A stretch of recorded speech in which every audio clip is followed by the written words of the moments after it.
Hello, everyone. Thank you for joining us today. My name is Zach Laws, and I'm a wealth manager here at Stansberry Asset Management. In today's webinar, we will be discussing educational savings plans and strategies, specifically how families can prepare for future education expenses, whether you're a parent, a grandparent, or just an individual that's curious about the options that are available to you. My goal today is to provide a clear overview of some of the tools and resources that can help you plan for future education costs. So, as I mentioned, I am a wealth manager here at SAM, and essentially in my role, I work directly with our clients to help them understand and pursue their financial goals through comprehensive financial planning. Now, whether you're an individual that's just getting started with your investment journey, or maybe an individual that's nearing retirement, it's always good to have a good understanding of where you stand financially in terms of achieving those goals. Education, savings, and planning is just a smaller piece of the broader puzzle, but today we're going to take a look at some of those strategies and tools that are available to families to help them prepare for those long-term education costs. Here at SAM, we just celebrated our 10-year anniversary. We were founded in 2016. Since then, we've grown our assets under management north of $1.3 billion, and we've grown our investment strategy options to 10 different strategies.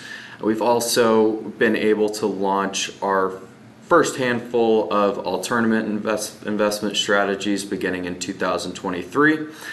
I'm located in our Westlake, Texas office. As you can see, we also have offices located in New York, California, and Washington. So we're really working with clients all over the United States. Types of clients that we work with all different types of people, families, individuals, institutions, and businesses. So as we've briefly mentioned, we'll be discussing education saving strategies. A couple of the topics that we'll be touching on today specifically is current education costs in the United States. We'll also then take a look at the different education savings options that are available to you. And finally, we'll take a look at how all of it ties into the benefits of holistic financial planning. So first and foremost, I think it's great to touch on current education costs in the United States. As we all know, education costs have continued to rise. We can see here on the screen, looking at public four-year in-state, which is probably the most common types of higher education when it comes to college, has grown to an average of $11,950, just shy of $12,000. We've seen those figures continue to grow year after year. These numbers specifically we can see have grown by 2.9% before adjusting for inflation. It's a common trend for the other three college tuition options as well, as we can see with public four-year out-of-state growing at 3.4% year over year before adjusting for inflation, as well as public two-year and private four-year education. Now, oftentimes when individuals start to plan for education expenses, they take a look at the current costs of education. So I wanted to provide a snapshot here of estimated costs of college tuition. Now keep in mind, these costs on the screen only reflect tuition. It does not include additional costs such as room and board, meal plans, books, things of that sort, as we all know can substantially add to the costs. But these figures here are anticipating an average of 3% growth before adjusting for inflation year over year until the year 2040, so 14 years down the line. And as you can see, we do anticipate college tuition costs to continue to increase, and therefore even more important to start thinking about education savings and some of the options that are available to us. Now, another very common trend that we see, a lot of individuals believe that when it comes to education planning, we're solely focused on college education, and a lot of individuals forget that you can actually use higher education or education savings plans towards primary schooling as well. So I've included a graph here. We work with a lot of individuals in California, Texas, Florida, New York, and just to name a few of the states, you can see where the average tuition price of primary schools or private primary schools is very high as well. So with that information, it brings me to my next point here that I wanted to cover. And oftentimes the biggest challenge that we face when it comes to education planning is what we commonly refer to as the planning gap. So what is the planning gap? Essentially what the planning gap is the dollar amount that a family is intending to accumulate over a certain period of time to put towards education costs in the future, and the actual dollar amount that the family ends up accumulating.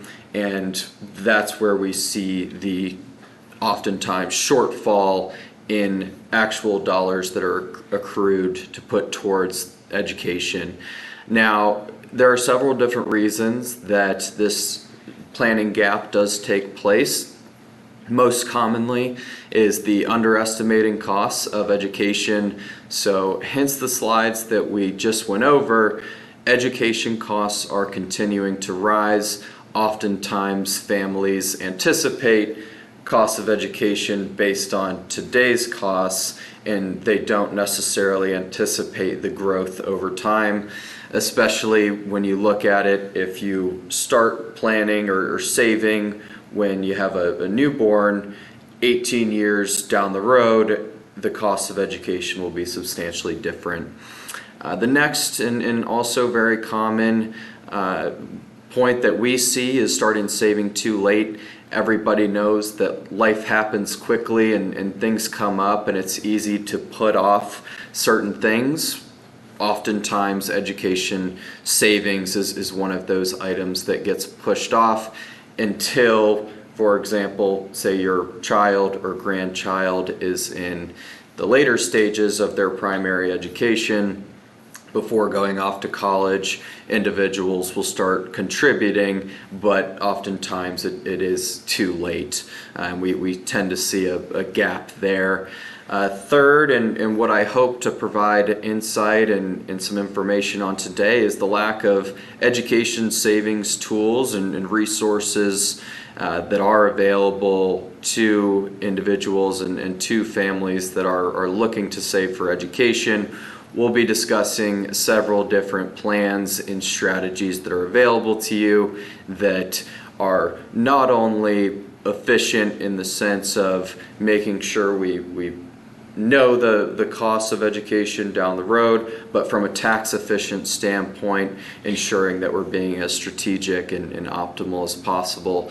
Lastly, similar to the second point, life happens fast, and oftentimes people are faced with decisions where it comes down to, do I pay off my personal expenses, my personal debts, instead of continuing to contribute to, say, my child or grandchild's future education? We oftentimes see the education savings get put to the wayside. And then with that said, when it comes to the planning gap, oftentimes when there is a gap, that's where we tend to see student loans pile up. Student loans have been a common trend in the media, especially over the past few years, with average student loan balances continuing to increase. The figures that you see here on the screen are the undergraduate class of 2025 projected student loan repayment timelines. The most present data we have in terms of Average debt is as of 2023, so these figures are projection, but I think it really helps to visualize in the event that there is that planning gap, ultimately what will that cost your child or grandchild in terms of repaying those student loans. So as you can see on the graph here, if we take a look at the typical student loan repayment schedule, which is a 10-year 120 payments of a fixed amount. Yes, it will be the lowest monthly payment. It will eventually zero to debt after the anticipated 10-year timeline. At the same time, it does have the highest ultimate cost. You are able to make additional payments towards that debt, which will reduce the ultimate cost and essentially reduce the time to zero debt. Of course, it comes with a price where monthly payments will substantially increase. So again, if we want to avoid our child or grandchild to not having to worry about student loan repayments, it's essential to have a solid plan when it comes to educational savings and ensuring that there's not a planning gap there. So next, we're going to take a look at a couple of hypothetical scenarios. First, here we can see the total out-of-pocket costs, and then towards the bottom you can see the different types of higher education we're taking a look at: public, in-state versus private universities, and then lastly private and grad school. Next, we take a look at the total out-of-pocket costs if you were to begin saving at your child or grandchild's birth versus starting at age 7, and then lastly starting at age 14. The common trend of this chart here is the longer you delay the beginning of savings or contributions towards the beneficiary's education, the more total out-of-pocket costs there will be. And there's a main reason for that, which really comes down to the overall compounding growth of the investments that start at the earlier stages of the beneficiary's life. We also have the power of time. The longer we're able to make those consistent contributions, and the longer those are able to compound, will substantially decrease the dollar value that we're paying out of pocket in the long term. Now, this is a great chart for taking a look at the total out-of-pocket costs, but I really like this slide here. It also breaks down on a monthly basis what that looks like. Oftentimes, when it comes to making education savings contributions, individuals will have a consistent plan where each month they're making a set amount contribution. And as you can see, starting at birth, if you were to begin making a monthly contribution to eventually reach the total amount of out-of-pocket costs, you'd be starting at a payment of $1,025. Yes, you'll be paying that for a much longer period of time. Overall, versus starting later, you're paying substantially less out of pocket and substantially less on a monthly basis. So on and so forth, taking a look at if you were to start at the beneficiary's age 7, slightly over double the amount of the monthly payment, and then from a total out-of-pocket cost substantially higher as well. Last and certainly not least is if you were to start at age 18, which is roughly freshman year of high school. That's where we can really see the not only monthly contributions substantially increase, but the total out-of-pocket costs substantially increase as well. Now, oftentimes, when individuals do look at the education savings plans that are available to them, they assume that the dollars that they save that go towards education expenses can only be used towards tuition and fees. So I wanted to list here a just a short list of a few examples of some qualified expenses that these education savings plans can be used towards. So not only tuition and fees, but we're also able to use it towards equipment like books and supplies. We can use it towards special needs services, tutoring, room and board. So there really is a lot more options than what some individuals might think than what they're able to use those savings towards. So we've talked a lot about the costs of education, the future costs of education, the issues with the planning gap, and so I'm sure you're curious, well, what resources or what types of savings accounts are out there for me to utilize to help combat those items? So today we're going to be taking a look at 3 items specifically. We'll start off with 529 plans, and most likely if you're not super familiar with education savings, the 529 plan is one that is probably most commonly talked about. We'll also take a look at custodial accounts such as uniform transfers to minor accounts and uniform gifting to minor accounts as well. And then lastly, we'll take a look at Coverdell education savings accounts. So to start off, we will take a look at 529 plans. For those of you that are not familiar with 529 plans, essentially what a 529 plan does is it allows contributions from a parent or grandparent, and then your child or grandchild is listed as the beneficiary. Over time, those dollars grow tax-free, so as those funds are used towards qualifying education expenses. So what that looks like currently in the year of 2026, the individual contribution amounts is $19,000 per beneficiary. For married couples, that does go up to $38,000 per beneficiary. Another option you have is front-loading 5 years of contributions. What that looks like is $95,000 per beneficiary, or $190,000 for married couples, again, per beneficiary. And then, like I mentioned, it's tax-free growth so long as those funds are used towards qualified education expenses, which I included in a slide earlier. So not only tuition and fees, those could be used towards items such as room and board, transportation, academic services, and so on and so forth.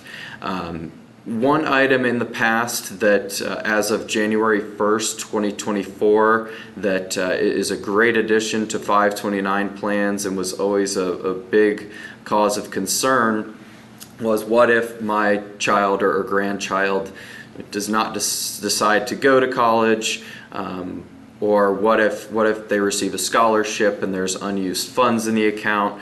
Well, historically, you would have had to take a tax penalty on distributions that were not used towards education expenses. As of January 1st, 2024, we're now able to roll those additional unused funds into a Roth IRA for the beneficiary to kickstart their retirement savings. So really neat tool. A lot of individuals are unaware of that piece right there, and it's one thing that's extremely important. Another option is you can change the beneficiary. Let's say you have multiple children, multiple grandchildren, and there's an unused balance in one of the 529 plans. You are able to change that beneficiary to another individual. So towards the bottom, you can see a graph of some of the pros and cons. Of course, the beauty of the 529 plan is the tax advantages. It's the tax-free growth, specifically over longer periods of time where we're able to really compound that growth. Also, we have the flexibility of choosing beneficiaries. like I mentioned, you're able to change those beneficiaries at any time.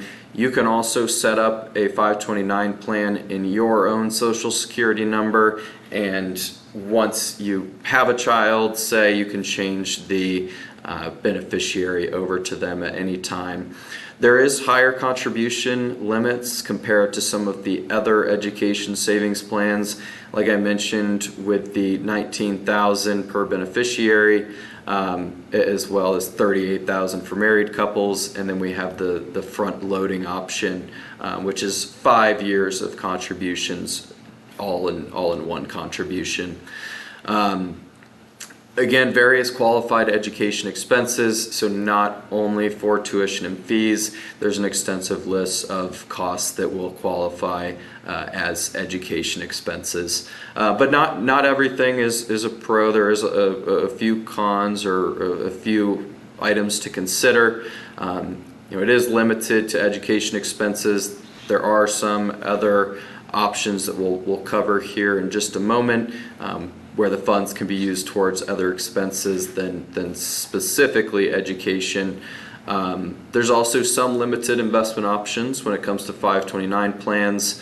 Oftentimes there are specific stocks or indexes that an individual will want to invest in. Typically with 529 plans, there are some restrictions when it comes to the types of investments that you can own in those types of accounts. And then potential fees and expenses. Or 529 plans vary by state, so some states will be more favorable in terms of fees and expenses, and some states will be more beneficial in terms of investment options. So it's important to research on the state level what might be of benefit to you. Like I mentioned, with 529 plans, there are in-state versus out-of-state plans. You can see in this graph in the top right, these are the top 10 states that utilize their in-state plans the most. Reason being is majority of states on this list offer state tax deductions or tax credits. You do have the flexibility to use out-of-state plans. So for example, if I live in the state of Texas, I can elect to use the main state 529 plan. The state of Texas is not a state where there's state tax, so the state tax deductions become irrelevant, and then you can look at other states that make sense from a fee or an investment option standpoint. There's no geographical limitations, so like I said, if you live in a state where there's no state tax and the state tax deductions don't make sense for you, you're able to look at other states that from a fee standpoint or an investment allocation standpoint are more appropriate to you. Next, we'll take a look at custodial accounts, which will most commonly be the UTMAs and UGMA accounts. Now, these accounts are not limited to education expenses. So, like I mentioned with 529 plans, those dollars that are saved are required to be used towards qualified education expenses. Otherwise, there are penalties. With UTMA or UGMA accounts, it is not limited to education costs, and the reason being, these contributions to the custodial accounts are non-revocable contributions, whereas the individual that is opening the custodial plan, you are gifting these dollars or transferring these dollars to your child at the age of majority.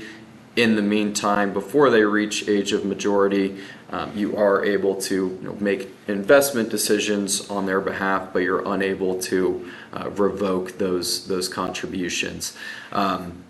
When I say there are no contribution limits, there are still limitations from an annual gift tax exclusion standpoint, which is the $19,000 per year or $38,000 a year per married couple. So What are the main benefits of UTMA, UGMA accounts? Primarily the kiddie tax, if you are not familiar with the kiddie tax, because these are irrevocable contributions, the funds are under the social of the beneficiary and are taxed at the beneficiary's tax level, at least for a portion of those dollars that are contributed. So it does decrease the tax liability on those dollars where they're not being taxed at the contributor's tax rate. Now another point to mention with custodial accounts, because those dollars are in the beneficiary's possession, it does reduce financial aid eligibility. When applying for financial aid, they will see that those dollars are saved up under the beneficiary's name, and it can add some restriction and eligibility to financial aid access. Lastly, that brings us to Coverdell Education Savings Accounts, or more commonly known as Coverdell ESAs. Main thing to note with Coverdell ESA is the lower contribution limit relative to the other two savings strategies that we've discussed. That is a $2,000 per year per beneficiary contribution max. And there are income restrictions listed here as well.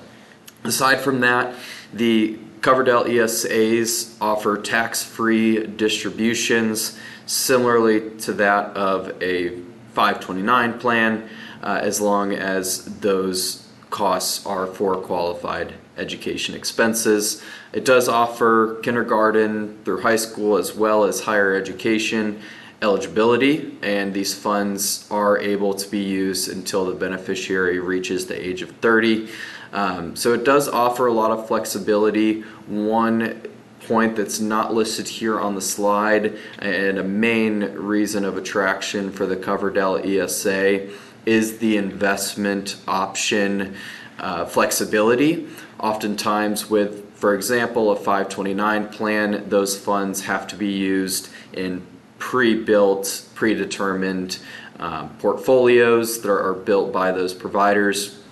With a Coverdell ESA, there's much more flexibility in terms of types of investments that you can utilize. So with those three account types that I just discussed, I think it's important to bring in the benefits of holistic financial planning. I'm sure many of the viewers right now are looking at the three different education savings strategies that we talked about today and are wondering which one is best for me. And that brings me to my next point of holistic financial planning. Here at SAM, we work with individuals and families to create their comprehensive financial plan. Oftentimes, education savings is a part of that plan. However, here at SAM currently, we do not open those three account types that we discussed. We're constantly looking at things from a holistic standpoint and still able to offer and recommend advice on external accounts such as education savings accounts types. So here at SAM, the way we approach financial planning from the initial steps is defining our client's goals. Ultimately, what is our client looking to achieve out of the financial planning process here? The next step is gathering the information from the clients. We use a SAM financial planning questionnaire that helps us lay out things such as income versus expenses, assets versus liabilities, so on and so forth. Once we gather that information, we're able to analyze and see where you stand financially, where you stand in terms of achieving the goals that we previously defined, and then that brings us to developing the financial plan, We work directly with our clients to ensure that their investment strategies align directly with their goals and ensure that they're on the right path to achieve those goals. And if not, how do we need to change the investment allocation to ensure we get on track? That brings us to apply, which when those recommendations come from the financial plan, we're applying those within our 10 different SAM investment strategies that we use here. And then on a continuing basis, typically annually, we like to review the financial plans. Things are always changing and evolving in our lives, so we make sure that our plans are fluid and ever evolving as your lives are as well. So that brings us to the wealth planning services that we offer here at SAM. All a part of our complimentary financial planning here. It is all encompassing of retirement planning, estate planning, tax planning, risk management, charitable giving, and business succession planning. So when I say holistic financial planning, I really do mean we're taking a look at all aspects of your financial lives and ensuring that you stay on track with achieving your goals. After listening today, if you do have any questions, whether they are related to educational savings or just financial planning and investment management in general, we would love to get in touch with you. On the screen here, you'll see a QR code. Feel free to scan this code to schedule your introductory meeting. Our contact information is listed over here on the screen as well.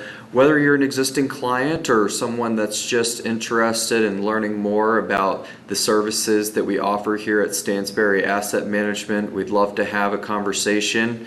And then lastly, here is our social media. Feel free, please follow us on LinkedIn, Facebook, and X as well. All of those links are listed here.